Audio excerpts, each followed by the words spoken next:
ॐ सहना भवतु सहनौ भुनक्तु सह वीर्यङ्करवावहै तेजस्विनावधीतमस्तु मा विद्विषावहै।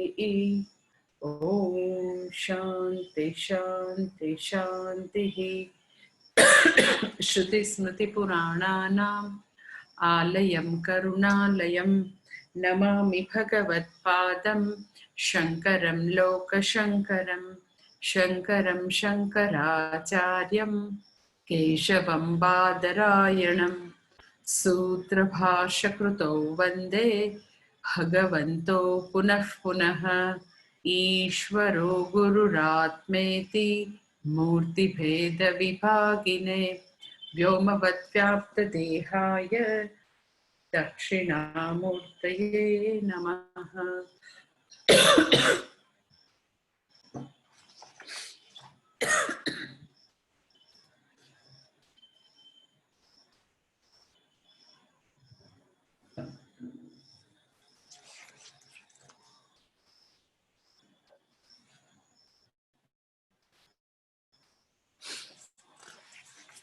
ચોથો અધ્યાય 10મો શ્લોક જે છે એ આપણે કરવાનો છે।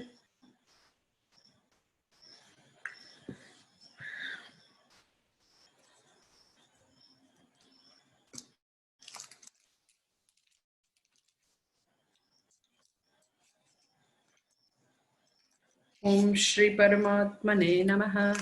अथ चतुर्थोऽध्यायः। श्री भगवानुवाच इमं विवस्वते योगं प्रोक्तवानहमव्ययं विवस्वान्मनवे प्राह मनुरिक्ष्वाकवे ब्रवीत् एवं परम्परा प्राप्तम् इमं राजर्षयो विदुः सकाले नेह महता योगो नष्टः परन्तप स एवायं मया तेद्य योगः प्रोक्तः पुरातनः भक्तोऽसि मे सखा चेति रहस्यं ह्येतदुत्तमम्।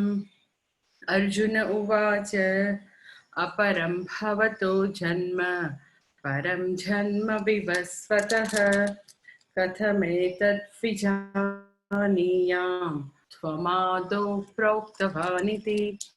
श्रीभगवानुवाच बहूनि मे व्यतीतानि जन्मानि तव चार्जुन तान्यहं वेद सर्वाणि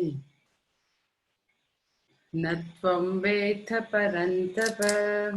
अजोऽपि सन्नव्ययात्मा भूतानामीश्वरोऽपि सन् प्रकृतिं स्वामधिष्ठाय सम्भवाम्यात्ममायया यदा यदा हि धर्मस्य ग्लानिर्भवति भारत अभ्युत्थानमधर्मस्य तदात्मानं सृजाम्यहम्।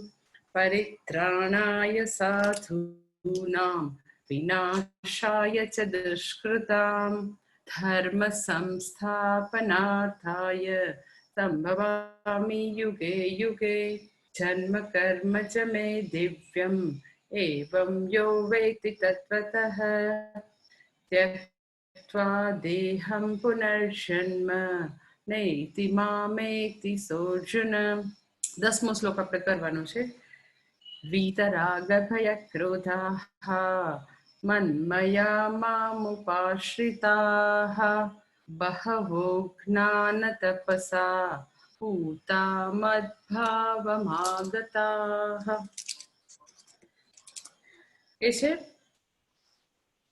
કે આવા લોકો ભગવાન કહે છે મને પ્રાપ્ત કરે છે, આત્મજ્ઞાન પ્રાપ્ત કરી શકે છે, જીવનનું ગંતવ્ય પ્રાપ્ત કરી શકે છે। કોણ છે? તો કે જેના જીવનમાંથી રાગ ભય અને ક્રોધ ચાલ્યા ગયા છે, જેના પોતાના ક્રોધ ઉપર પોતાનું સંપૂર્ણ પ્રભુત્વ છે, રાગ ઉપર પ્રભુત્વ છે, એવા લોકો।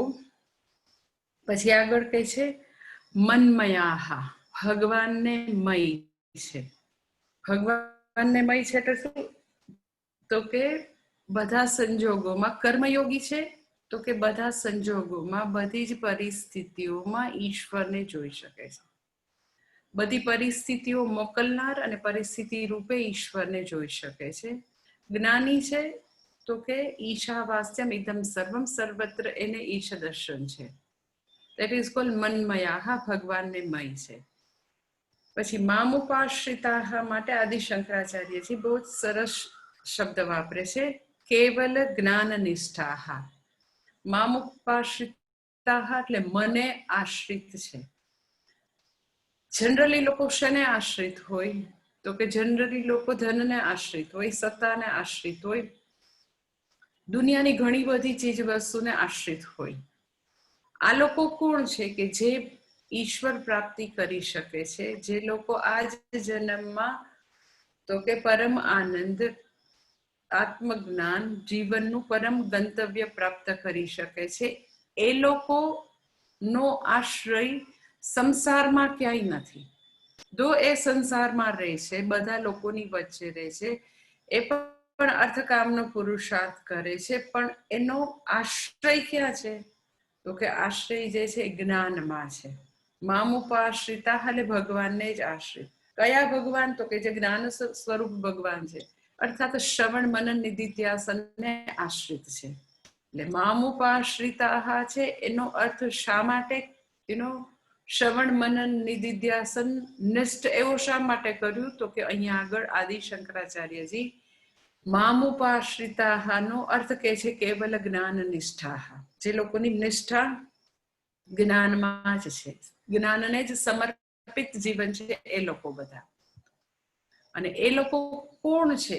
એક બે વ્યક્તિ છે? તો કે ના, બહવઃ જ્ઞાન તપસા, બહુ બધા લોકો છે. અને જ્ઞાનરૂપી તપની તપસ્યા કરનારા છે. આપણને ખબર છે કે ઘણા બધા તપ છે આ દુનિયામાં. આપણા શાસ્ત્રમાં ઘણા બધા તપની વાત કરે છે. લાઈક કે વ્યક્તિ જે છે એ ચાતુર્માસ કરે, કૃચ્છ ચાંદ્રાયણનું વ્રત કરે, એકાદશી કરે, સોમવાર કરે, શ્રાવણ મહિનો કરે, તો ઘણા બધા ઉપવાસ એકટાણા કરે. તો એ બધા શારીરિક તપ છે. કે વ્યક્તિ યાત્રા કરે, તો એ બધું શારીરિક કષ્ટ છે, શારીરિક તપ છે. શેના માટે? કેન્દ્રમાં રાખીને અંતઃકરણ શુદ્ધિ માટે આવી જુદી જુદી ઘણી બધી તપશ્ચર્યા છે કે વ્યક્તિ આવા બધા શારીરિક તપ કરે, વાચિક તપ કરે, પોતાની વાણી ઉપર સંયમનનું જીવન જીવે. પછી વ્યક્તિ તો કે ઘણા બધા એવા અનુષ્ઠાન કરે, એ પણ તપશ્ચર્યા છે કે હું આટલા પુરસ્સરણ કરીશ, આટલા લાખ જપ કરીશ. તો જપ કરે, ઘણી બધી પ્રાર્થનાઓ કરે, ઘણા બધા ઉપવાસ એકટાણા કરે, યાત્રાઓ કરે, એવી જુદા જુદા પ્રકારની તપશ્ચર્યા લોકો કરતા હોય. અહીંયા આગળ ભગવાન આ લોકો માટે શબ્દ વાપરે છે કે એ લોકો જ્ઞાનરૂપી તપથી પાવન થયેલા છે. શું કે છે? જ્ઞાન તપસા પૂતા, જ્ઞાનરૂપી તપથી એ લોકો પાવન થયેલા છે. એટલે આપણને એ બધા જ તપ અને જ્ઞાનરૂપી તપની વચ્ચેનું રિલેશનશિપ ખબર હોય. કે વ્યક્તિ સપોઝ તમે માનો કે યાત્રા કરે છે, વ્યક્તિ ઘણું બધું ઘણા બધા ચાતુર્માસ કરે છે, ઉપવાસ કરે છે, એકટાણા કરે છે, એ બધા જ તપ જે છે એ અલ્ટિમેટલી જ્ઞાન પ્રાપ્તિ માટે છે. એટલે જે કાંઈ તપ જે છે એ બધા તપનું એક જ ધ્યેય છે, દેટ ઇઝ અંતઃકરણ શુદ્ધિ. એટલે વ્યક્તિ સોમવાર કરે છે, એકાદશી કરે છે, યાત્રા કરે છે, ઘણા બધા જપ કરે છે, ઘણા બધા અનુષ્ઠાન લે છે, તો એ બધા જ તપને અંતે પરિણામ શું જોઈએ છે?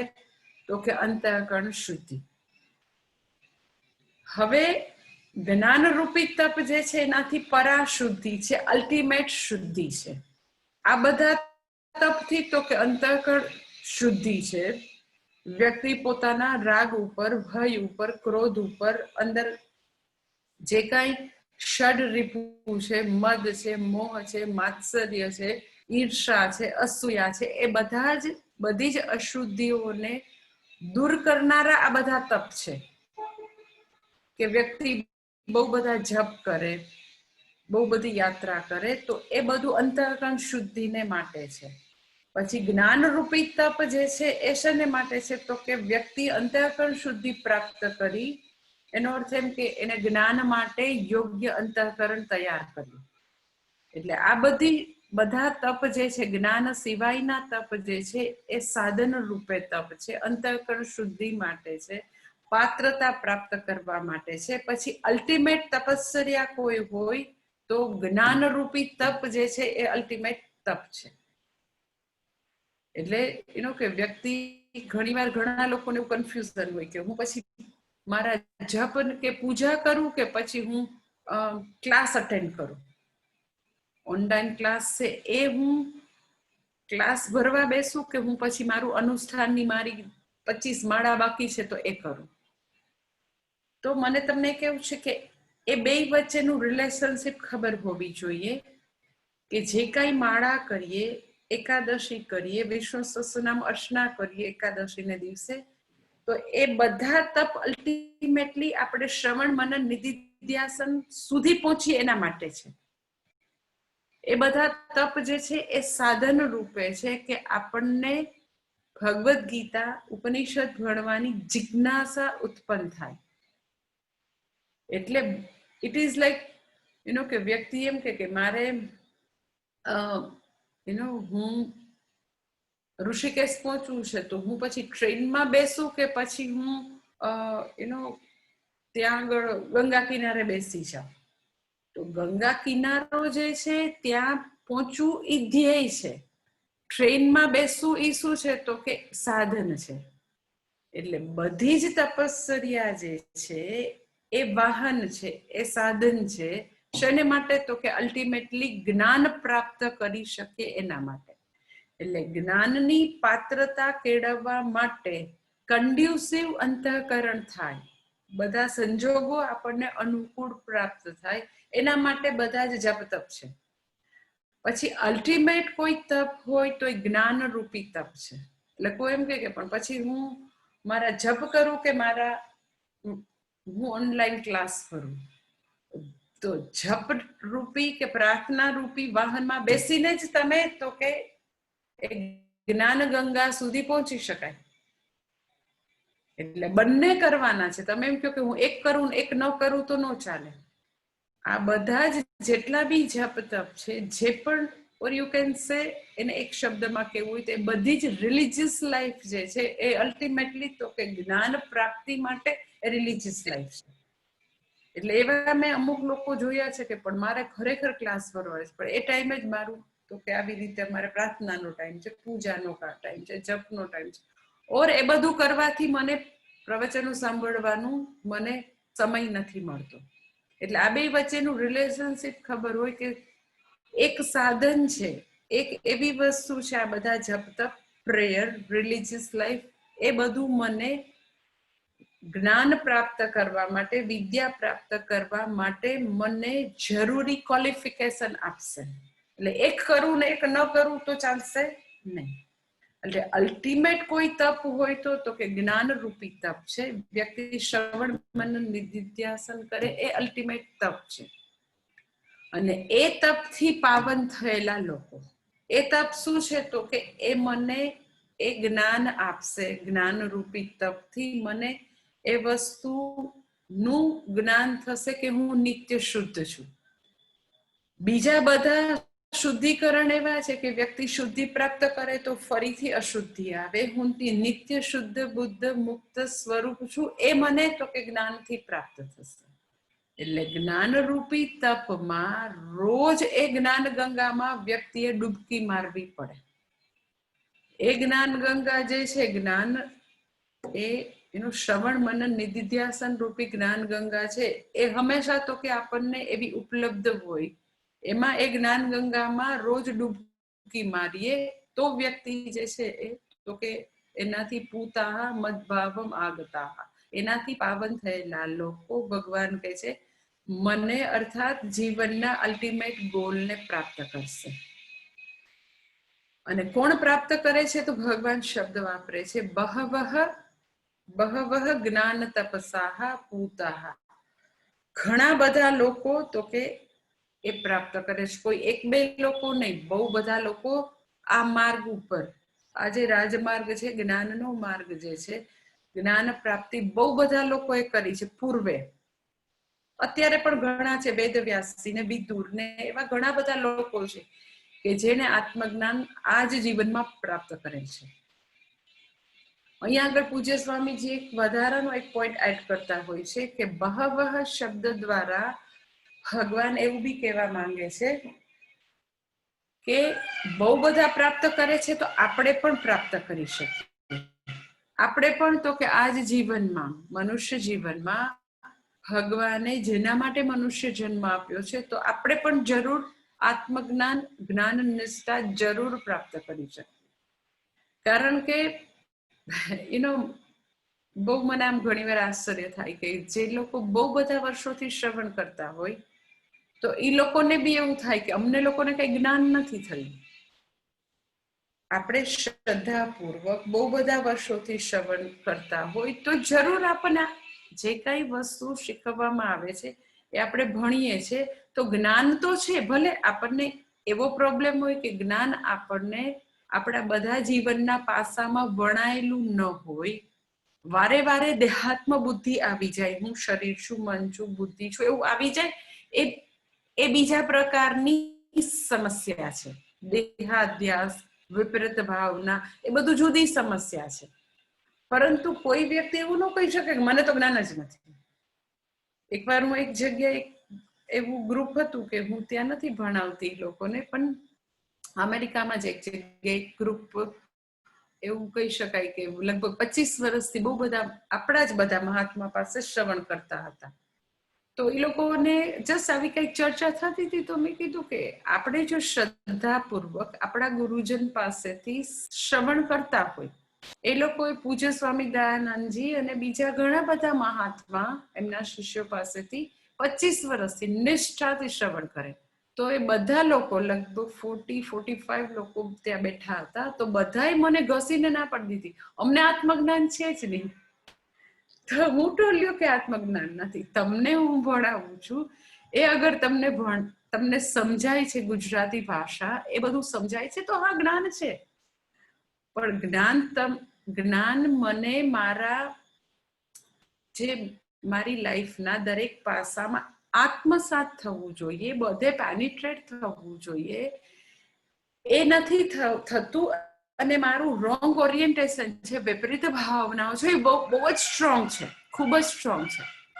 એ એવું હોઈ શકે કે વારંવાર એમ કે હું દુઃખી છું, મારે સુખી થવા માટે જગત મને સુખી કરી દેશે, હું તો અલ્પ છું, અપૂર્ણ છું, આ બધું પ્રાપ્ત થાય તો જ હું સુખી થાવ, એવું વારે વારે આવી જાય છે. બીજી વસ્તુ છે, એવું ના નથી પાડતી, પરંતુ કોઈ એવો ઇનકાર ન કરી શકે કે અમને આ વિષય વસ્તુ ખબર નથી, આત્મજ્ઞાન નથી.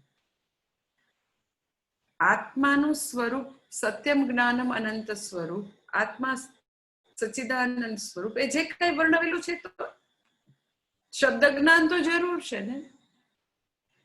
એ જ્ઞાન છે એને વિજ્ઞાનમાં આપણે કન્વર્ટ નથી કરી શક્યા, એ જુદી સમસ્યા છે. એ કેવી રીતે સોલ્વ થાય એ આવશે, પરંતુ પેલા આપણને એવું આત્મગૌરવ હોવું જોઈએ કે આપણે જો આપણને આપણા વેદ ઉપર, ભગવદ્ ગીતા ઉપર, ઉપનિષદ ઉપર પરમ શ્રદ્ધા છે, આપણા ગુરુ પર પરમ શ્રદ્ધા છે, શ્રદ્ધાયુક્ત મનથી શ્રવણ કરીએ છીએ તો જ્ઞાન છે. પણ જ્ઞાન પ્રતિબંધક સાથેનું છે. હા તો વાંધો નથી, પ્રતિબંધક બધા ઓબ્સ્ટેકલ છે, આડા વિઘ્નો છે, તો વાંધો નહીં, એ પછી કેવી રીતે દૂર કરાય ધીરે ધીરે રસ્તો શોધશું.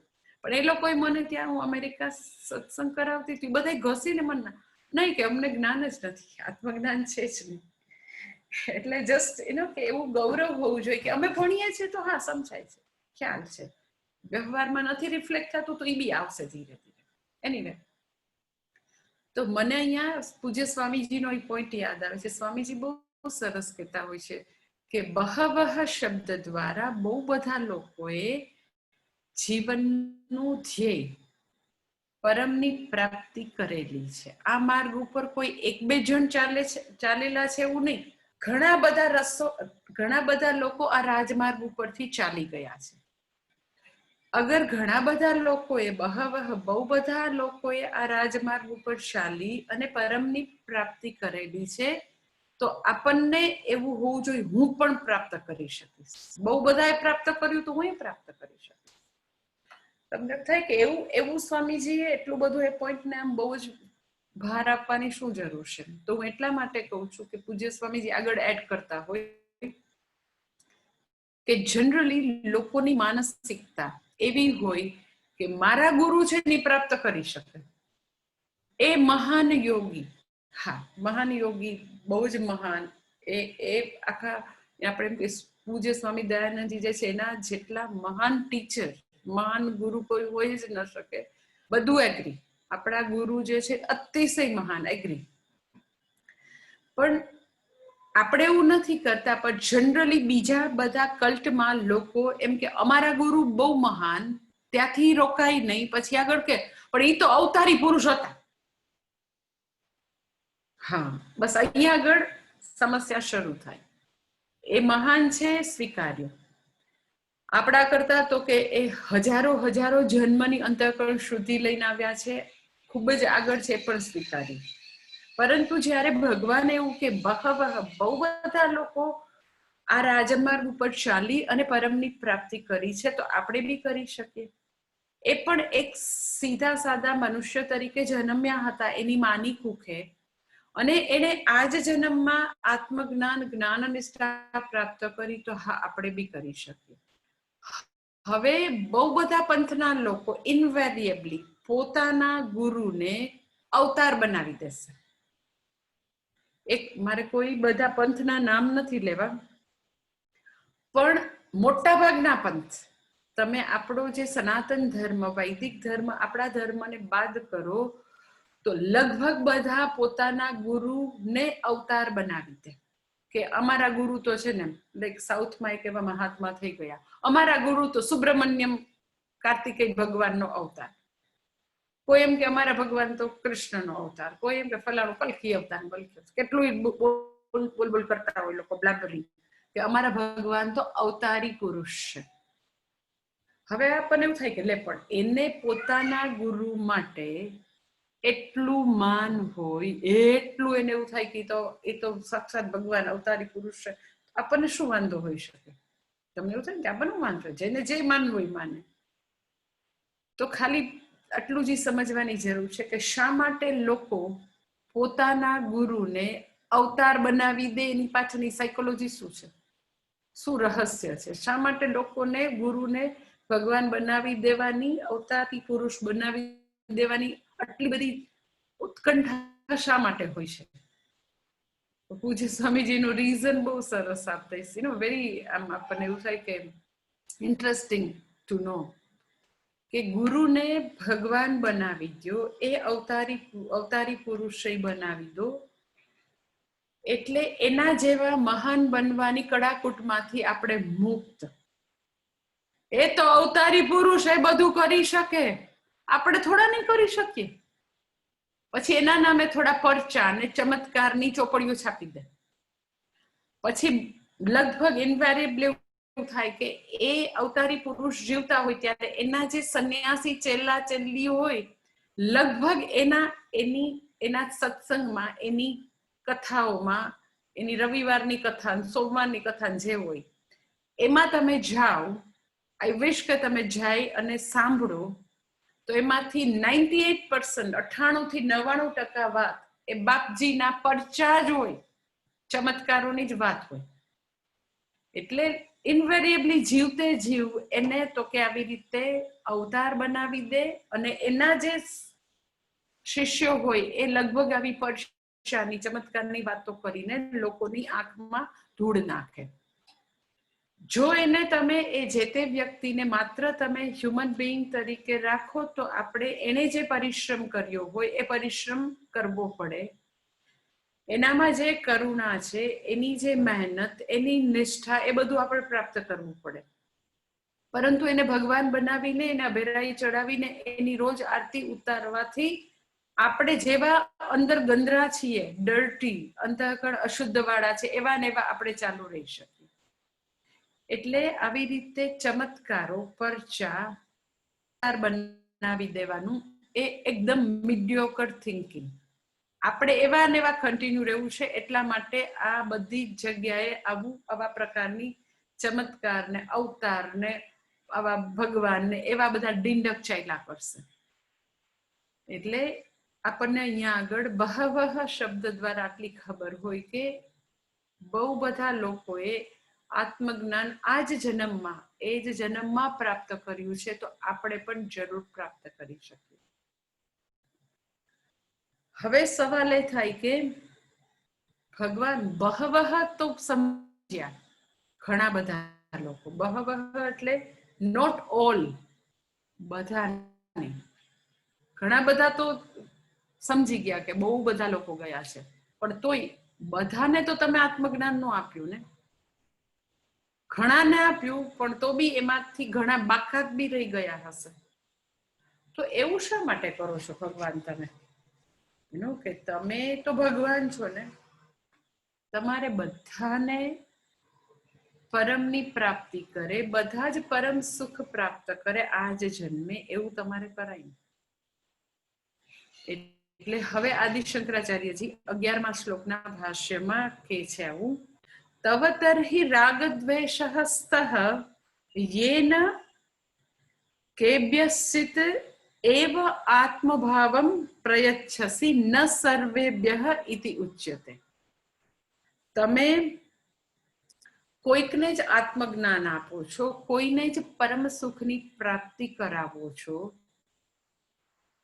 તો હવે એવું લાગે છે એવમ તર્હિ રાગદ્વેષઃ સ્તઃ, ભગવાન એવું લાગે છે તમારામાં બી રાગદ્વેષ છે.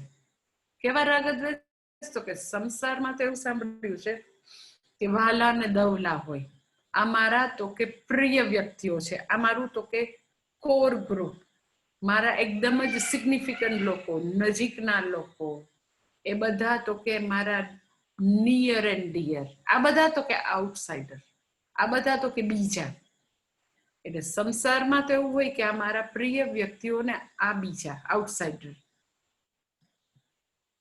તો તમે ભગવાન થઈને તમારામાં પણ એવા રાગદ્વેષ છે કે તમે બહવહ એટલે ઘણાને આપો, ઘણાને તમે આત્મભાવ આપતા નથી. તો પછી તમારું ભગવતપણું ક્યાં ગયું? જો ભગવાનને પણ રાગદ્વેષ હોય તો ભગવતપણું, ભગવાન જે છે ફેર છે એવું તો કઈ રહ્યું નહીં. તમારું ડિવાઇન જસ્ટિસ એવું બી ન રહ્યું, કારણ કે તમે પોતે જ રાગદ્વેષ વાળા છો. અમુકને મોક્ષ આપો છો, બીજાને મોક્ષ નથી આપતા. તો એના જવાબમાં હવે ભગવાન 11મો શ્લોક કહે છે કે ના ના ના, મારામાં કોઈ પણ પ્રકારના રાગદ્વેષ નથી. હું અમુકને મોક્ષ આપું અને અમુકને મોક્ષ ન આપું એવા ભેદભાવ મારા દિલમાં નથી. મોક્ષ પ્રાપ્તિ માટે, આત્મજ્ઞાન પ્રાપ્તિ માટે જાણે કે મારા હાથ પણ બંધાયેલા છે, કારણ કે લોકો જે માંગે એ જ મારે આપવું પડે છે. એટલે ભગવાન હવે એ વસ્તુની અહીંયા વાત કરે છે. વેરી ફેમસ વર્સ, 11મો શ્લોક છે, એકદમ જ ફેમસ શ્લોક છે. તમને એવું થાય કે યદા યદા હિ ધર્મસ્ય બહુ ફેમસ છે. મહાભારતમાં B.R. ચોપરાએ બહુ જ એ શ્લોકને પ્રખ્યાત કરી દીધેલો. પણ આ ચોથા અધ્યાયનો આ શ્લોક 11મો શ્લોક બી ખૂબ જ પ્રખ્યાત શ્લોક છે. First thing. સેકન્ડ થિંગ, આ શ્લોક એવો છે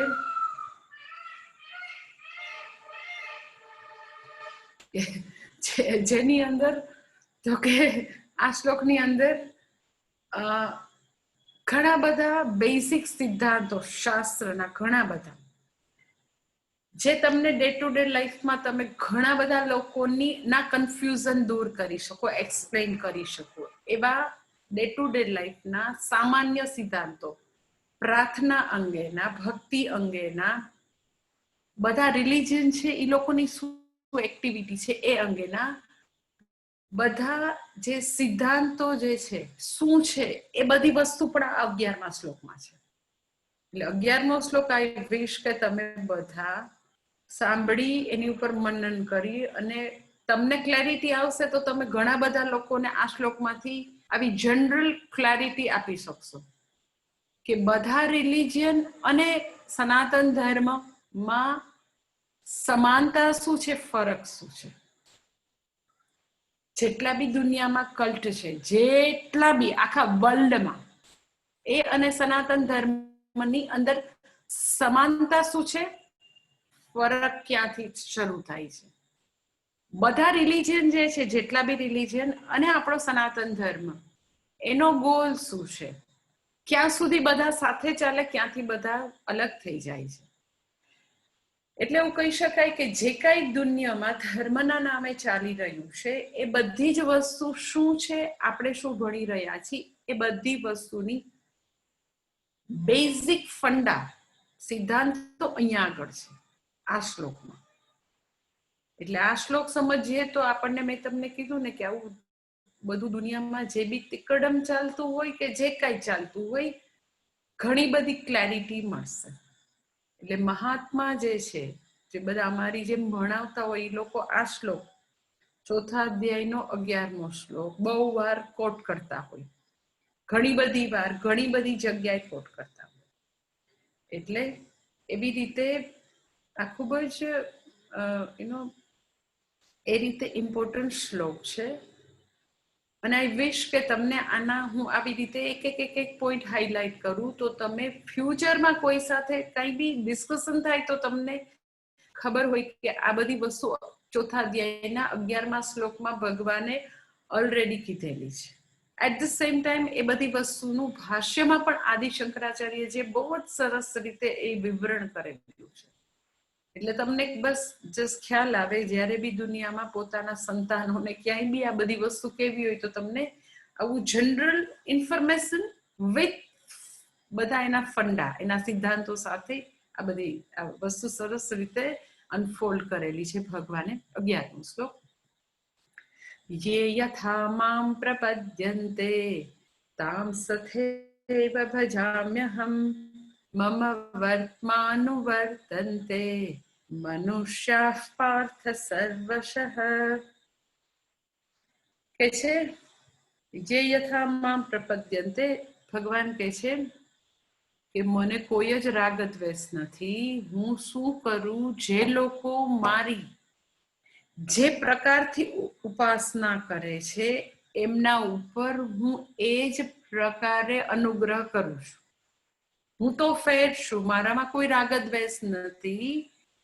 લોકો મારી જે પ્રકારે ઉપાસના કરે એ પ્રકારથી જ હું એના ઉપર ભજામ્યહમ, ભજામી, અહમ ભજામી એટલે હું અનુગ્રહ કરું છું. જે લોકો જે પ્રકારે ઉપાસના કરે એ જ પ્રકારે હું એ લોકો ઉપર અનુગ્રહ કરું છું. અને આગળ કહે છે બીજી લાઈનમાં, હે અર્જુન, બધા મનુષ્યો બધા જ પ્રકારે મમ વર્તમાં, મારા જ માર્ગનું અનુસરણ કરે છે. એટલે આખું ભાષાંતર એવી રીતે થશે કે જે લોકો જે પ્રકારથી મારી ઉપાસના કરે એ જ પ્રકારે હું એ લોકો ઉપર અનુગ્રહ કરું છું. અને હે અર્જુન, બધા જ મનુષ્યો સર્વ પ્રકારે મારા જ માર્ગનું અનુસરણ કરે છે. હવે સૌથી પહેલો પોઈન્ટ હું કહીશ કે કહે છે યે યથા મામ પ્રપદ્યન્તે. પહેલું યથા એટલે જે પ્રકારે, કયા પ્રકારે, એમાં બે વસ્તુ આવે. કયા રૂપે ઉપાસના કરે, કયા હેતુથી ઉપાસના કરે. પ્રકાર એટલે યે યથા મામ પ્રપદ્યન્તે, જે રીતે. તો જે રીતે એટલે શું? તો કે જે રૂપનું આવાહન કરે એક વસ્તુ, જે પર્પઝ માટે આવાહન કરે, જે રૂપનું આવાહન કરે, જે પર્પઝ માટે, જે હેતુથી કરે, એ લોકોને એ જ રીતે હું અનુગ્રહ કરું. કયા રૂપે આવાહન કરે? યથામાં કયા રૂપે. કયા રૂપે એટલે શું? તો કે કોઈક મને ઇન્દ્ર રૂપે, કોઈ ચંદ્ર રૂપે, કોઈક રામ રૂપે, કોઈક માતા રૂપે, કોઈક વરુણ રૂપે, કોઈક સૂર્ય રૂપે, કોઈક પૃથ્વી રૂપે, કોઈક વૃક્ષ રૂપે, કોઈક ગણપતિ રૂપે, કોઈક કાર્તિકેય રૂપે, કોઈક જલારામ બાપા રૂપે, વોટેવર જે રૂપે, કોઈક જીસસ રૂપે, કોઈક અલ્લાહ રૂપે, કોઈ બી રૂપે, જે રૂપે મારું આવાહન કરે એ રૂપે હું એની પર અનુગ્રહ કરું. સૌથી પહેલો પોઈન્ટ. યથા શબ્દ ને બે રીતે જોઈ શકાય, કયા રૂપે, કયા હેતુથી. પેલા કયા રૂપે, કયા રૂપનું આવાહન કરે એ પેલા આપણે જોઈએ. હવે ભગવાનનું કોઈ પણ રૂપમાં આવાહન થઈ શકે, ક્રોસ રૂપે બી થઈ શકે, પથ્થર જે છે એ રૂપે બી થઈ શકે, સુપારીમાં પણ થઈ શકે, હળદરના ગાંઠિયામાં પણ થઈ શકે. કોઈ પણ રૂપમાં આવાહન શા માટે થઈ શકે? તો કે બધા જ રૂપ ભગવાનના છે. આપણે એમ કહીએ કે ઈશ્વર કોણ છે? તો કે જે સર્વવ્યાપી છે, ઓલ પરવેસિવ છે. સર્વનામ રૂપ રૂપે ઈશાવાસ્યમ ઇદમ સર્વમ, આખા બ્રહ્માંડના કણ કણમાં ક્યાંય તમે ઈચ્છો તો પણ ભગવાનથી દૂર ન જઈ શકો, એને ખસેડી ન શકો. જેવી રીતે અવકાશ છે એ સમગ્ર જગતમાં સ્પેસ છે, સ્પેસને કઈ તમે ખસેડી ન શકો, એમ ઈશ્વરને આપણે એમ કહીએ કે એક જગ્યા તો એવી હોય ને કે જ્યાં ભગવાનનું હોય, ખસેડી દો ને ભગવાન. તો સર્વ નામરૂપ રૂપે ઈશ્વર વિલસી રહ્યો છે. એક પણ નામરૂપ એવું નથી. એટલે નરસિંહ મહેતા એમ કે અખિલ બ્રહ્માંડમાં એક તું શ્રી હરિ. ઉપનિષદ એમ કે ઈશાવાસ્યમ ઇદમ સર્વમ. તો આખા બ્રહ્માંડના એક એક અણુ અણુમાં ભગવાન વ્યાપ્ત છે. That is called all pervasive, that is called સર્વવ્યાપી. મારામાં પણ બધે. હવે જ્યારે બધા જ નામરૂપ રૂપે કણકણમાં ઈશ્વર છે, તો દરેક નામરૂપ એના જ નામરૂપ છે. એટલે તમે એને વૃક્ષ રૂપે કરો, તમે એને પર્વત રૂપે કરો, ગિરિવર રૂપે કરો, ગિરનાર રૂપે કરો, હિમાલય રૂપે કરો, આલ્પ્સ રૂપે કરો, ગંગા નદી રૂપે કરો, યમુના નદી, કોઈ બી ફોર્મમાં, કોઈ પણ રૂપથી તમે આહ્વાન કરવાની આપણને છૂટ છે, સ્વતંત્રતા છે. કોઈ પ્રોબ્લેમ નથી, કારણ કે એ બધા જ રૂપ એના છે. એટલે કોઈ પણ રૂપમાં આવાહન થઈ શકે. એટલે તમે મને પૂછો તો કોઈ પણ રૂપમાં આવાહન કરીને કરેલી પ્રેયર વેલિડ છે. કોઈ પણ ભાષામાં થઈ શકે. આદિવાસી જે છે કે પહેલાના આદિમાનો એની જે કોઈ લેંગ્વેજ વગર મોટે મોટેથી જુદા જુદા અવાજ કાઢીને એ લોકો પ્રેયર કરતા હતા. વરસાદ માટે એવી પ્રેયર કરે ને રેઇન ડાન્સ એ લોકો કરતા, મીન્સ કે આદિ માનવો. તો એ જે બી રૂપે, જે ભાષામાં, જે રીતે ડાન્સ કરીને કે ચિસ્કા નાખીને કે સંસ્કૃત ભાષામાં પંડિત કરે, કોઈ બી ભાષામાં કરે, કોઈ બી રૂપનું આવાહન કરે, તો એ બધી જ પ્રેયર વેલિડ છે. કોઈ પ્રોબ્લેમ નથી. એ આપણને એવું લાગે કે આ શું જંગલી ભાષામાં આ લોકો ચિસ્કા પાડે છે. ઓકે, ભગવાનને મન કોઈ જંગલી કે કોઈ સિવિલાઇઝ કઈ છે જ નહીં. કોઈ પણ રૂપનું આવાહન કરી શકો, કોઈ બી ભાષામાં ભજી શકો, બધું જ ભગવાનને મન વેલિડ છે, કારણ કે બધું જ ઈશ્વર જ છે. હવે એમાં મને એક આગળ બીજો પોઈન્ટ એમાં એડ કરવો છે કે માટે સનાતન ધર્મમાં, આપણા વૈદિક ધર્મમાં, આપણા ભારત દેશમાં એટલા માટે કોઈ પણ વિધર્મીને આપણે આવકાર્યા છે.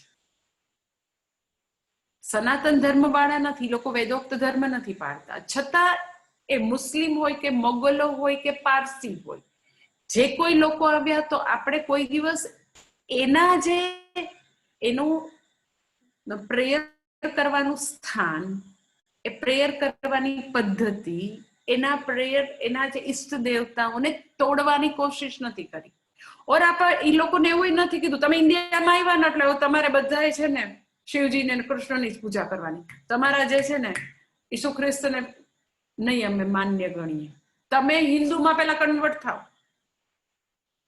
તમે જો આખો આપણો સનાતન ધર્મનો તમે હિસ્ટ્રી જોવો, તમને ન ખબર હોય તો, ક્યારેય હિન્દુએ કોઈ બીજાને કોઈ પણ બીજા પ્રકારની પ્રાર્થનાઓને, બીજા પ્રકારની પૂજા પદ્ધતિને, બીજા પ્રકારના જે પણ એ લોકોનું જે વર્શિપના જે દેવી દેવતા હોય એ લોકોને તોડવાની, એ લોકોને કન્વર્ટ કરવાની, એ લોકો બરાબર નથી એવું કરવાની કોશિશ ક્યારેય નથી કરી. પણ એનાથી ઊંધું તમને જોવા મળશે કે પારસી લોકો જ્યારે આવ્યા સંજાણ બંદરે તો આપણે એને કીધું હોય કે હા તમે આવો, અને એ લોકો કીધું હોય કે હા દૂધમાં સાકરની જેમ અમે પડી જશું. પણ આપણે એ લોકોને કન્વર્ટ કરીને હિન્દુ કરવાની કોશિશ કરી હોય એવું તમને હિસ્ટ્રીમાં એક બનાવ નહીં મળે. શા માટે? તો કે આપણા બધા હિન્દુ જન એ જાણે છે કે કોઈ પણ રૂપનું આવાહન કરો, અલ્લાહ રૂપે કરો કે તમે એ પારસીના જે અગ્નિમાં આવાહન કરે, વેર એવર વોટ એવર ફોર્મમાં આવાહન કરો, કોઈ બી લેંગ્વેજમાં કરો, તો એ એક જ ઈશ્વરનું આવાહન થઈ રહ્યું છે. ઇટ ઇઝ લાઈક કોઈ વ્યક્તિ છે તો એને નાનું બાળક બોલાવતું હોય તો ખાલી એની આંગળી અડીને એને બોલાવે તો એ આંગળી અડીને બી બોલાવી શકે, એ પાછળ આમાં એનો ટેપ કરીને એને ધબ્બો મારીને બી બોલાવી શકે, એનો ખભો હલાવીને બી બોલાવી શકે. તો કોઈ ટચલી આંગળીથી આમ કરીને બોલાવે તો ખાલી ટચલી આંગળી જેટલું જટે એવું ન હોય. એ વ્યક્તિને બોલાવવા માટે ક્યાંય બી સ્પર્શ કરે તો એ વ્યક્તિને જ સ્પર્શ છે, એ વ્યક્તિને જ બોલાવે છે. એમ સમગ્ર બ્રહ્માંડમાં ઈશ્વર વ્યાપ્ત છે, એટલે કોઈ પણ ફોર્મમાં ઈશ્વરનું આવાહન થઈ શકે. એ જે બી ફોર્મમાં આવાહન કરો, જે બી રૂપમાં આવાહન કરો, તો એ પરમાત્માનું જ આવાહન છે, ઈશ્વરનું જ આવાહન છે. એ અલ્લાહ રૂપે હોય કે ક્રોસ રૂપે હોય, કોઈ બી રૂપે હોય, એવું જ્ઞાન દરેક હિન્દુ અને સનાતન ધર્મ વાળાને હતું પહેલેથી. એટલે આપણે કોઈ પણ વિધર્મીને ખૂબ જ સારી રીતે એકોમોડેટ કર્યા. આપણો ભારત દેશ એવો હંમેશા હતો કે મને મારા વૈવિધ્યપૂર્ણ વારસાનો ગર્વ છે. આપણું જે પ્રતિજ્ઞાપત્ર છે એમાં એવું છે કે આવું વૈવિધ્યપૂર્ણ જે ધર્મની જે બધી આવું ભાતીગળ જે છે વિવિધતા, એનો મને ગર્વ છે. અને બધા જ લોકો જેટલા બી બહારેથી આવ્યા એ લોકો અભયતાથી, કોઈ ડર વિના પોતાના ધર્મનું પોતે અનુષ્ઠાન કરી શકતા, પાલન કરી શકતા, પોતાના ધર્મસ્થાનો પણ ઊભા કરી શકતા. એ લોકોના કોઈ ધર્મસ્થાનો કોઈ હિન્દુએ તોડ્યા હોય એવો હિસ્ટ્રીમાં એક બનાવ નહીં હોય. એટલે એવા અમુક અહીંયા ગુજરાતમાં પોતાની જાતને ક્રાંતિકારી સંત કે ને એવા બધા કોઈ ખબર નથી, કઈક બ્લેબરિંગ કરતા સંતો અહીંયા છે કે જે લોકો પોતાના બધા આર્ટિકલમાં એવા પ્રકારે લખે કે હિન્દુ તો બહુ જ નબળા હતા એટલે એને બધા જ વિધર્મીઓને પોતાના દેશમાં આવકાર આપ્યો. તો એ કોઈ આપણી નબળાઈ નથી કે આપણે બધા જ વિધર્મીઓને, એ લોકોએ આપણો પછી ગેરલાભ લીધો, છેતરપિંડી કરી, એ બધી વસ્તુ જુદી સ્ટોરી છે. પણ જ્યારે બીજા વિધર્મીઓને આપણા દેશમાં સન્માનપૂર્વક રહેવાનો અધિકાર આપ્યો, પોતાનો ધર્મ જે છે એ ખૂબ જ સારી રીતે પાલન કરે એવી ફ્રીડમ આપી, એનો અર્થ એવો નથી કે આપણે નબળા હતા એટલે આપ્યું. એટલે જે પોતાની જાતે ક્રાંતિકારી સંત કહે છે એ ઇન્વેરિયેબલી આવા વિધાનો કરે કે આપણે તો બહુ નબળા હતા ને, આપણે તો અહિંસાના નામે આ બધા લોકોને પોષ્યા છે, અને આપણે આપણામાં આવી બધી વીકનેસ હતી ને એટલે એ લોકો આપણી ઉપર આવી ગયા. પણ વિધર્મીઓને આપણા દેશમાં આવકાર આપ્યો, એ લોકોને એનો ધર્મ પાળવાની સ્વતંત્રતા આપી, કારણ કે દરેક હિન્દુને એવું જ્ઞાન હતું કે આખા બ્રહ્માંડમાં એ જ ઈશ્વર વિલસી રહ્યો છે, એને કોઈ પણ ફોર્મમાં એનું આવાહન થઈ શકે, દરેક ફોર્મ એના છે. અને ક્યાંય આખા જગતનો એક પણ કણ એવો નથી કે જ્યાં એ ઈશ્વરનું સામ્રાજ્ય ન હોય.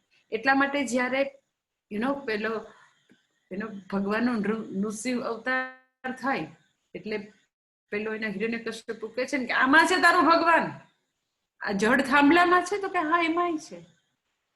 કારણ કે ઈશ્વર માટે કોઈ જડ ચેતન પણ નથી. જે છે એ સમગ્ર સૃષ્ટિ ઈશ્વર જ છે. તો કે હા, જડ થાંભલામાં મારો ભગવાન છે. અને એમાંથી તો કે ભગવાન ઋષિ ભગવાન પ્રગટ થાય છે. એટલે પહેલો અગત્યનો સિદ્ધાંત અહીંયા એ છે કે કોઈ પણ ફોર્મમાં, કોઈ પણ રૂપનું આવાહન કરી અને ભક્તિ કરી શકાય, પ્રેયર કરી શકાય. અને ઓલ ફોર્મ્સ ઓફ પ્રેયર, જે કાંઈ જુદા જુદા રૂપે જે આપણે પ્રેયર કરીએ, એ બધી જ પ્રેયર વેલિડ છે. ઓલ ફોર્મ્સ ઓફ પ્રેયર એ બધી જ વેલિડ છે, બધી જ એક જ છે. જે તમે જે વિવિધ રૂપે આવાહન કર્યું હોય એ બધા જ રૂપે, ઇન્દ્ર રૂપે આવાહન કરો, ચંદ્ર રૂપે કરો, જલારામ બાપા રૂપે કરો, જે રૂપે કરો, અલ્ટિમેટલી એ જ પરમાત્મા, એ જ ઈશ્વર કર્માધ્યક્ષ છે, કર્મફલદાતા છે. ઇન્દ્ર રૂપે કર્યું તો ભલે આપણને ઇન્દ્ર ને ચંદ્ર ને વરુણ ને જે કાંઈ લોકલ અત્યારે 50-100-200 વર્ષ પહેલા જે બી જુદા જુદા આપણને લાગતો હોય કે આ બધા દેવી દેવતા છે, એ રૂપે પણ આહવાન થઈ શકે, નો પ્રોબ્લેમ. તો આપણે એવા વેદમાં એ બધાના નામ પણ ન હોય, એ બધા દેવી દેવતાના, જેને લોકોએ દેવી દેવતા બનાવી દીધા. લાઈક તમને ખબર હશે કે એવું ક્યાંય દેવી પુરાણમાં કે એવું મને નથી લાગતું છે એવું, પણ ઇન્વેરિયેબલી ઘણા બધા અમુક વર્ગ છે એ લોકો દશામાનું વ્રત કરે, શ્રાવણ મહિનામાં કરતા હોય, તો એ વેલિડ છે. તમે પણ વેદમાં નથી, સો વોટ. વેદમાં એ દેવી દેવતાનું નામ નથી. જલારામ બાપાનું નામ નેચરલી વેદમાં તો ન જ હોય. તો કોઈ એમ કે ના, અમે તો પછી છે ને ગુરુવાર કરીએ જલા બાપા માટે, અમે તો પછી ચાલીને જાય વીરપુર રાજકોટ થી. ઓકે, એ તમે જલારામ બાપા રૂપે એને આવાહન કરો તો એ જ ઈશ્વર, એ જ પરમાત્મા તો કે ફળ આપશે. સૂર્ય રૂપે કરો તો એ જ પરમાત્મા આપશે, ઇન્દ્ર રૂપે કરો તો એ જ આપશે, કારણ કે બધા જ રૂપે ઈશ્વર જ છે. હવે એટલે એનો કે કોઈ પણ જેમાં આપણને શ્રદ્ધા હોય એ રૂપનું આવાહન કરીને પ્રેયર થઈ શકે, નો પ્રોબ્લેમ. કારણ કે ભગવાન કહે છે યે યથા મામ પ્રપદ્યન્તે, જે રૂપનું આવાહન કરો ને તો હું એને એ જ રૂપે આવીને હું એને ભજામી, એટલે હું એને તો કે કર્મફળ આપું છું, અનુગ્રહ કરું છું. એટલે એનો પહેલો મહત્વનો સિદ્ધાંત એ છે કે કોઈ પણ રૂપે કરેલી પ્રાર્થના, કોઈ પણ ફોર્મથી, કોઈ પણ રૂપથી આવાહન કરેલી પ્રાર્થના ભગવાનને મંજૂર છે, વેલિડ છે. અને બધા જ રૂપે કરેલી પ્રાર્થના વન એન્ડ સેમ, બધી સમાન છે. કોઈ ઇન્દ્ર રૂપે કરે, કોઈ વરુણ રૂપે કરે, કોઈ ગણપતિ રૂપે, કોઈ કાર્તિકેય રૂપે, તો બધી જ સમાન છે, એમાં કોઈ પ્રોબ્લેમ નથી. હવે આ શ્લોકને કારણે હવે બીજો મને મહત્વની વસ્તુ અહીંયા કહેવી છે કે આ શ્લોકને કારણે બહુ બધા મહાત્મા પૂર્વે અને અત્યારે આ શ્લોકનું એવું અર્થઘટન કરે છે કે માટે બધા religions leads to same goal. All religions leads to same goal. બધા જ ધર્મો સમાન ગોલ પ્રાપ્ત કરાવે છે. આ બે વસ્તુ સાવ તદ્દન જુદી છે. એ લોકોએ આ શ્લોક ઉપરથી એવું ડિરાઈવ કર્યું કે ભગવાન જે છે એનું કોઈ પણ રૂપે તમે આવાહન કરો, કોઈ પણ રૂપે એની પ્રાર્થના કરી શકો તો એ સમાન છે. યસ, પ્રાર્થનાના લેવલ સુધી જે કાંઈ દુનિયાના રિલિજન છે, બધા જ રિલિજન જે છે એ પ્રાર્થનાના લેવલ સુધી સમાન છે, એગ્રી. પરંતુ બધા રિલિજન જે છે એ સમાન ગોલ પ્રાપ્ત કરાવે છે, એ વાત સાવ ખોટી. સમજાય છે? ભગવાનનું કોઈ પણ રૂપમાં આહ્વાન થઈ શકે, કારણ કે ભગવાન બધા રૂપે ભગવાન છે, બધા જ નામ ભગવાનના છે. એટલે કોઈ પણ રૂપે આવાહન કરીને કરેલી પ્રેયર એ બધી જ પ્રેયર સમાન છે. એટલે જેટલા બી કલ્ટ છે, જેટલા બી આવી ધાર્મિક સંસ્થાઓ ધર્મો છે, એ પ્રાર્થનાના લેવલ સુધી બધા સમાન છે. પરંતુ એ બધા જ રિલિજન જે છે એ સમાન ગોલની પ્રાપ્તિ કરાવે છે. એ ખોટું છે, કારણ કે પ્રાર્થના એ સનાતન ધર્મમાં ગોલ નથી. પ્રાર્થના કરવી એ ધ્યેય નથી. પ્રાર્થના કરવી એ મોક્ષ નથી. પ્રાર્થના કરવી એ પરમ સુખની પ્રાપ્તિ નથી. સનાતન ધર્મમાં ન તો પ્રાર્થના ગોલ છે, ન તો પ્રાર્થનાથી પ્રાપ્ત થતું કર્મફળ ગોલ છે. પ્રાર્થનાથી સપોઝ માની લ્યો કે સ્વર્ગની પ્રાપ્તિ થઈ, પ્રાર્થનાથી તો કે માની લ્યો કે અહીંયા જે કાંઈ એને જોઈતું હોય, સપોઝ ધ્રુવે પ્રાર્થના કરી તો ધ્રુવને અવિચલ રાજ્ય મળ્યું, ગજેન્દ્રએ પ્રાર્થના કરી તો ગજેન્દ્ર ગ્રહમાંથી છૂટી જાય છે. તો સનાતન ધર્મમાં ન તો પ્રાર્થના ગોલ છે, ન તો પ્રાર્થનાનું ફળ ગોલ છે. પ્રાર્થનાથી પ્રાપ્ત થતું કર્મફળ પણ ધ્યેય નથી, પ્રાર્થના પોતે પણ ધ્યેય નથી. બધી પ્રાર્થનાઓ ભગવાનને મન સમાન છે, કારણ કે ભગવાનનું કોઈ બી રૂપમાં આહ્વાન થઈ શકે. તો પ્રાર્થના કરવાના લેવલ સુધી, પ્રેયર સુધી જગતના તમામ ધર્મો સમાન ચાલે છે. પરંતુ સનાતન ધર્મ, વૈદિક ધર્મ જે છે એ માત્ર પ્રાર્થના સુધી સીમિત નથી. એમાં ચોથો પુરુષાર્થ, મોક્ષ પુરુષાર્થ પણ છે સનાતન ધર્મમાં. જ્યારે કે બાકીના બધા જેટલા બી હવે તમે 50, 100, 200, 500 વર્ષ પહેલી જે બી ધર્મો છે, તમે એમ કેવું પડે તમને ખબર છે માતાજી ત્યાં લાખો લોકો આવે, એ લાખ આવે કે કરોડ લોકો આવે, પણ આપણને આટલી ખબર હોય કે એ બધા ધર્મો જે છે એ ધર્મ, અર્થ, કામ 3 વસ્તુ સુધી સીમિત છે. સનાતન ધર્મ જે છે, વૈદિક ધર્મ, હજી એનાથી આગળ ચોથા પુરુષાર્થની વાત કરે છે. જે ચોથો પુરુષાર્થ જે છે, જેનાથી મને અહીંયા જ આ જ જન્મમાં, મનુષ્ય જન્મમાં અહીંયા જ અત્યારે જ હું પરમ સુખની પ્રાપ્તિ કરી શકું એવી પોસિબિલિટી જે છે, દેટ ઇઝ મોક્ષ ધ્યેય. તો તમે બધા જ રિલિજિયન સમાન ગોલ આપે છે એવું કદી કહી શકો નહીં. All forms of prayers are same, valid એવું કહી શકો. બધા જ જે કોઈ રૂપે ભગવાનનું આવાહન કરો તો અલ્ટિમેટલી ઈશ્વરનું જ આવાહન છે એવું કયો તો કોઈ વાંધો નથી. જીસસ રૂપે કરો કે કૃષ્ણ રૂપે કરો, તો એ તમે પરમાત્માનું જ આવાહન કર્યું છે, તો એ બરાબર છે. પરંતુ પ્રાર્થનાથી પ્રાપ્ત થતું જે ફળ છે એ કર્મ સાધ્ય છે. પ્રાર્થના પોતે કર્મ છે. પ્રાર્થના રૂપી કર્મથી પ્રાપ્ત થતું સાધ્ય, જે કર્મફળ જે છે, એ કર્મફળ છે મોક્ષ પુરુષાર્થ, જ્ઞાનની વાત કરે છે. આ કર્મની વાત કરે છે. ધર્માર્થ કામ છે એ કર્મ છે, મોક્ષ પુરુષાર્થ જ્ઞાનની વાત કરે છે.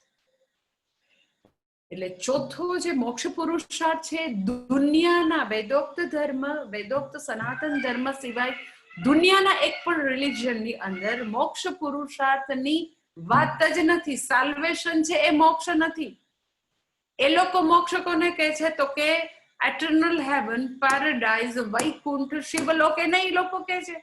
સાકેત ધામમાં જાવ ને તમે ફલાણી આવી 4 પ્રકારની મુક્તિ તમે પ્રાપ્ત કરો, સાલોક્ય ને સાયુજ્ય ને સામીપ્ય ને સારૂપ્ય, એ બધી આપણા જે બધા લોકો છે જે પોતાને હિન્દુ કહેતા હોય, એ પણ પરલોક ગમન, ઉચ્ચ લોકમાં ક્યાંક ગમન, ભગવાન સાથે નિત્ય રાસલીલા કરવી, કોઈ એમ કે કાયમ એટર્નલ હેવનમાં જવું, ક્રિશ્ચન વગેરે, મુસ્લિમ એમ કે એ પેરેડાઇઝમાં જવાનું વગેરે વગેરે.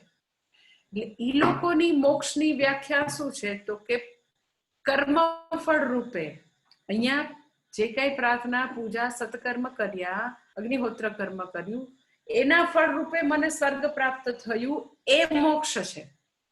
એ મોક્ષ નથી, એ કર્મનું ફળ છે. સત્કર્મ કર્યું એનું ફળ છે. ટૂંકમાં કહું તો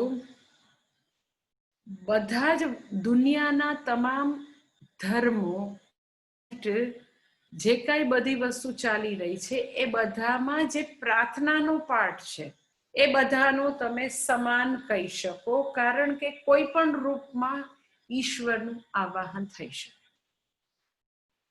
પ્રાર્થના છે એ કર્મ છે, એટલે કર્મના લેવલ સુધી, પ્રાર્થના રૂપી કર્મના લેવલ સુધી બધા રિલિજિયન જે છે એ તો કે સમાન છે, બધી પ્રાર્થનાઓ સમાન છે.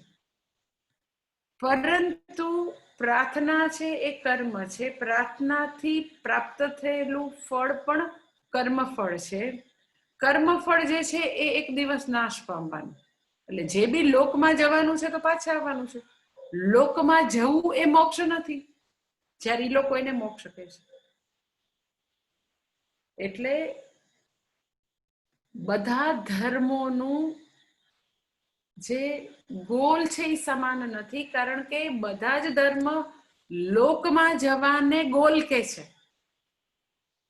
કે તમે જો હેવનમાં આવશો, એટલે આખી જિંદગી તમારે આ બધું જે કઈ રિલિજિયસ ડૂઝ અને ડોન્ટ્સ આપ્યા છે એને તમે ફોલો કરશો, એટલે તમે અમારા ધામમાં આવી જાશો, હરિના ધામમાં આવી જાશો, ભગવાનના ધામમાં આવી જાશો. એટલે એ લોકોને મન અહીંયા આગળ રિલિજિયસ લાઈફ જીવી અને ઉચ્ચ લોકમાં જવું એને એ ગોલ ગણે છે, એને ધ્યેય ગણે છે. સનાતન ધર્મમાં એ ધ્યેય નથી, લોકાગમન એ ધ્યેય નથી.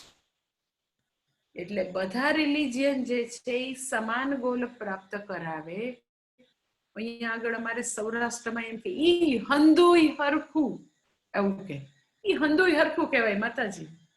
એટલે બધું સરખું નથી, બધા વચ્ચે આખા દુનિયાના જે કોઈ એ હિન્દુ હોય કે મુસ્લિમ હોય કે ક્રિશ્ચિયન હોય, બધા જે કોઈ ધર્મના બધા ફાંટાઓ છે એ અને આપણો સનાતન ધર્મ, વૈદિક ધર્મ ની વચ્ચે જમીન આસમાનનો ફરક છે, ખૂબ જ મોટો ફરક છે.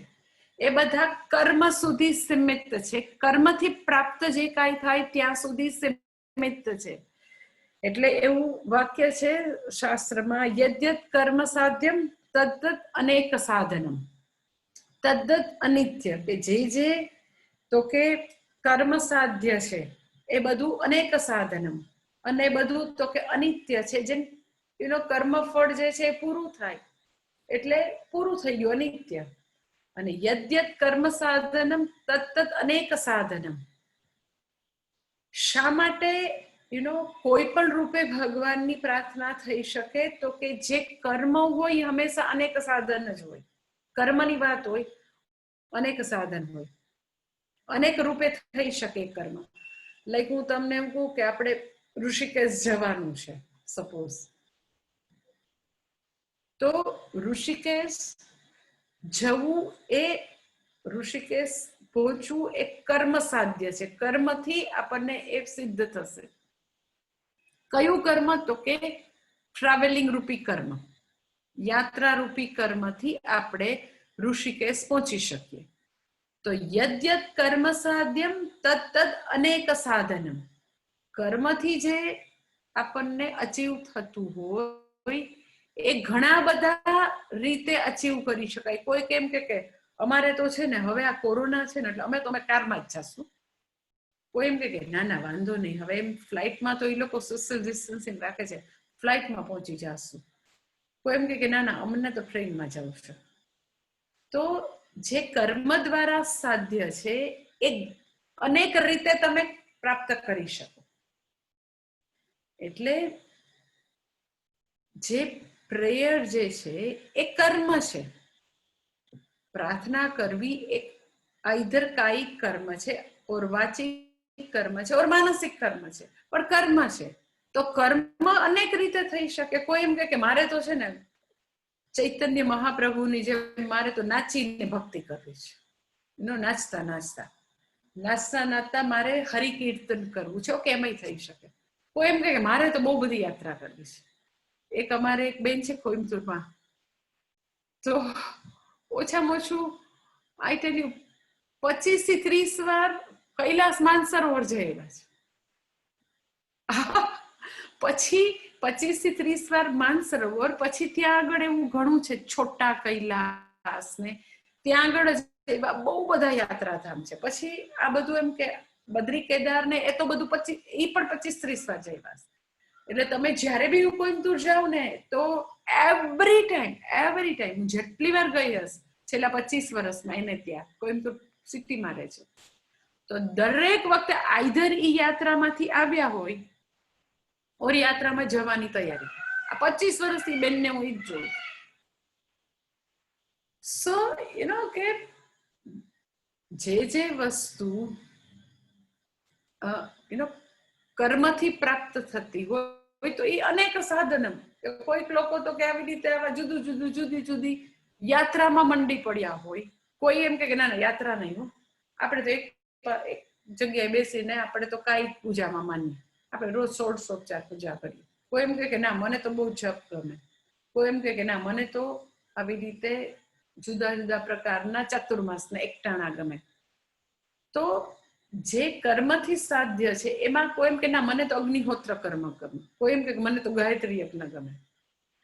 તો કર્મથી સાધ્ય જે છે એમાં અનેક સાધન હોઈ શકે. તો જે યે યથા મામ પ્રપદ્યન્તે, કે જે રૂપે ભગવાનનું આવાહન કરે, તો કોઈ બી રૂપે કરે તો એ કર્મ છે. જે રૂપે ભગવાનનું આહવાન કરે કર્મ છે. અને કર્મની વાત છે તો એમાં વેરાયટીઝ ઓફ વેઝ હોઈ શકે, જુદી જુદી રીતે આહવાન થઈ શકે. કાયિક પૂજા કરીને, વાચિક પૂજા કરીને, માનસિક પૂજા કરીને, યાત્રા કરીને, જે કઈ જુદું જુદું કરી શકે. પણ આપણને બેઝિક પહેલો આ સિદ્ધાંત ખબર હોય કે હિન્દુ ધર્મ, સનાતન ધર્મ અને એમાંથી નીકળેલા ફાંટાઓ જુદા જુદા. લાઈક જૈન ધર્મ તો કે સનાતન વૈદિક ધર્મમાંથી નીકળેલો ફાટો છે, બૌદ્ધ ધર્મ તો કે એમાંથી નીકળેલો ફાટો છે. જે કોઈ છે એ ચાહે મૂળ છે, વેદોક્ત ધર્મ આપણે જે કરીએ છીએ મૂળ છે, 4 વેદ સનાતન ધર્મ એ મૂળ છે. પછી એમાંથી નીકળેલા ફાંટાઓ ઓર તદ્દન જુદા, આવા મુસ્લિમ ને ક્રિશ્ચન ને જે કઈ તદ્દન જુદા, એ બધા જ જે કઈ આખા સમગ્ર વિશ્વમાં જેટલા ધર્મો જે કે છે એ બધા જ લોકો સાથે સાથે ચાલી શકશે એ માત્ર જ્યાં સુધી પ્રાર્થનાની વાત છે ત્યાં સુધી. પછી નથી સમાન, પછી કાંઈ જ સમાનતા નથી. પછી તદ્દન ઉત્તર દક્ષિણ ધ્રુવ છે. એક બાજુ તો કે સનાતન ધર્મ આવશે, બીજી બાજુ બધા જ રિલિજિયન આવશે. શા માટે? તો કે આપણા સનાતન ધર્મમાં પ્રાર્થના ધ્યેય નથી. પ્રાર્થના જે છે એ સાધન રૂપે છે. પ્રાર્થના અંતઃકરણ શુદ્ધિના સાધન રૂપે છે. એ ઇટસેલ્ફ પોતે ગોલ નથી. પ્રાર્થના જો પ્રાર્થના ગોલ હોય, પ્રાર્થનાથી કૃતકૃત્યતા પ્રાપ્ત થતી હોય, પ્રાર્થનાથી પરમ સુખ પ્રાપ્ત થતું હોય, તો રાવણે તો તપસ્યા કરેલી હતી, પ્રાર્થના નહીં, ભયંકર તપસ્યા કરેલી હતી અને ભસ્માસુર બી કરેલી હતી. કેટલાય રાક્ષસોની કથા તમે સાંભળી લેજો પુરાણોમાં. એટલે પ્રાર્થના જે છે એ પરમ સુખની પ્રાપ્તિનું સાધન થઈ શકે અગર વ્યક્તિએ જ્ઞાનનું વર્ણન કરેલું છે તો. સાધન બને જ જરૂરી નથી પ્રાર્થના. પ્રાર્થના રિલિજિયસ લાઈફ, પ્રાર્થના જે છે એ અંતઃકરણ શુદ્ધિ, સેલ્ફ ગ્રોથનું, એ ધર્મનો પુરુષાર્થ જે છે પ્રાર્થના વગેરે, એ સાધન બની શકે જો મારી નજર સામે જ્ઞાન ધ્યેય છે તો. અગર જ્ઞાન ધ્યેય નથી તો રાવણે બી ઘણી પ્રાર્થના કરેલી, એની પ્રાર્થનાઓ વધારે ભોગનું સાધન હતી, વધારે કામ, વધારે ભોગ ભોગવાનું સાધન હતું. એટલે દુનિયાભરના રિલિજન ધર્માર્થ કામની વાત કરે છે. સનાતન ધર્મ ધર્માર્થ કામ અને જે ચોથો પુરુષાર્થ છે, ધર્માર્થ કામ જે છે એ વેદનો આગળનો ભાગ વાત કરે છે. વેદાંત માત્ર મોક્ષની વાત કરે છે. એટલે ક્યારેય બધા ધર્મો અને સનાતન ધર્મ સેમ ગોલ અચીવ કરાવે છે એવું જરાય નથી. પ્રાર્થના સુધી બધા સાથે ચાલે છે. તો પ્રાર્થના જે છે એ માત્ર સનાતન ધર્મમાં એક સાધન છે, અંતઃકરણ શુદ્ધિનું સાધન છે. પછી ત્યાંથી ઘણું બધું આગળ જવાનું છે. પ્રાર્થના પાસે સનાતન ધર્મ પૂરો નથી થઈ જતો. પ્રાર્થનાના પરિણામ રૂપે સ્વર્ગલોક ગમન એ સનાતન ધર્મનું ગોલ નથી. જ્યારે કે સનાતન ધર્મમાંથી નીકળેલા ફાટાઓનું ધ્યેય એવું જ છે કે તમે ભગવાન સાથે જઈને નિત્ય રાસલીલા કરો, એ ગોલ છે. તો અત્યારે ભગવાન મને પૃથ્વી લોકમાં શું કામ મોકલે છે? અહીંયા શું કરવાનું? અહીંયા કઈ રાસલીલા કરવાની છે? મારા કુટુંબના બધા લોકો હારે રોજ મગજમારીની રાસલીલા કરવાની છે? રોજ બરોજના દુઃખનું શું? તો જો અહીંયાથી મરીને જો મારે સુખી થવાનું હોય તો અહીંયા પૃથ્વી લોકમાં શેને માટે ભગવાને મને મોકલેલ છે? એટલે મોટા ભાગના હિન્દુ સનાતન ધર્મમાંથી નીકળેલા ફાટાઓ પણ એવું વાત કરશે કે તમને પરમ સુખ પ્રાપ્ત થશે, નિત્ય સુખ પ્રાપ્ત થશે, ભગવાન સાથે તમારું નિત્ય સાયુજ્ય જરૂર થશે, પણ અહીંયા નહીં, મરીને. જ્યારે સનાતન ધર્મ મને એવું કહેશે અહીંયા જ, આ જ ઘડીએ, જેવા છીએ જ્યાં છીએ, હું મુક્ત છું, હું પૂર્ણ છું, હું આનંદ સ્વરૂપ છું. તો તમે એમ કહો પણ મને એનો અનુભવ કેમ નથી? ઓકે, તો એટલા માટે તો ચોથો પુરુષાર્થ છે મોક્ષનો, જ્ઞાનનો પુરુષાર્થ કરીએ તો જરૂર પ્રાપ્ત થાય. એટલે બધા રિલિજિયન જે છે એ સમાન ધ્યેયની પ્રાપ્તિ કરાવે છે, એ ખોટું છે. પણ બધા જ કોઈ પણ રૂપે ઈશ્વરનું આવાહન કરી શકાય અને એ વેલિડ છે, એ સાચું છે. અને બીજા મેં તમને કીધું હજી ઘણા બધા સિદ્ધાંત છે, કારણ કે યે યથા મામ પ્રપદ્યંતેમાં જે રૂપે આવાહન કરવું હોય તો ફ્રીડમ છે, જે પર્પઝથી આવાહન કરો, જે હેતુથી આવાહન કરો તો એ પણ ભગવાનને મંજૂર છે. કોઈ એમ કે મને મુશ્કેલી દૂર કરવા માટે ભગવાનનું આવાહન કરવું છે. અર્જુન એમ કે મારે તો ભગવાનનું આવાહન કરવું છે, કયા પર્પઝ માટે? તો કે આપણને તો પશુપતાસ્ત્ર મળી જાય, આપણને તો આ વેપન મળી જાય. ગજેન્દ્ર કે મારા કયા હેતુથી? તો કે મુશ્કેલી દૂર કરવા. એટલે હવે બીજું પોઈન્ટ એ છે કે કોઈ પણ હેતુ માટે ઈશ્વરને આપણે પ્રાર્થના કરી શકાય, કોઈ પણ વસ્તુની પ્રાપ્તિ માટે. એટલે કોઈ પણ રૂપનું આહ્વાન થઈ શકે, કોઈ પણ હેતુ માટે ભગવાનનું આહ્વાન કરી શકાય અને ભગવાન પાસેથી એ વસ્તુ માંગી શકાય. એટલે ભગવાન કે છે એ કોઈ પણ રૂપે આહ્વાન કરે, કોઈ પણ હેતુ માટે આહ્વાન કરે, તો હું તો એ દેવા બંધાયેલો છું. એ લોકો મને અર્થ માટે પ્રાર્થના કરે તો એ આપું, મુશ્કેલી દૂર કરવા માટે પ્રાર્થના કરે તો એ આપું. એટલે દેટ ઇઝ એ પહેલું ચરણ, યે યથા મામ પ્રપદ્યન્તે. અને એમાં હજી ભગવાન આગળ ઘણી બધા, મેં તમને કીધું બેસિક વસ્તુ આમાં કે છે, જે આપણે આવતા મંગળવારે જોઈએ. ઓમ પૂર્ણમદ પૂર્ણમિદમ પૂર્ણાત પૂર્ણમુદચ્યતે પૂર્ણસ્ય પૂર્ણમાદાય પૂર્ણમેવાવશિષ્યતે. ઓમ શાંતિ શાંતિ શાંતિ. हरि ओम श्री गुरुभ्यो नमः हरि ओम।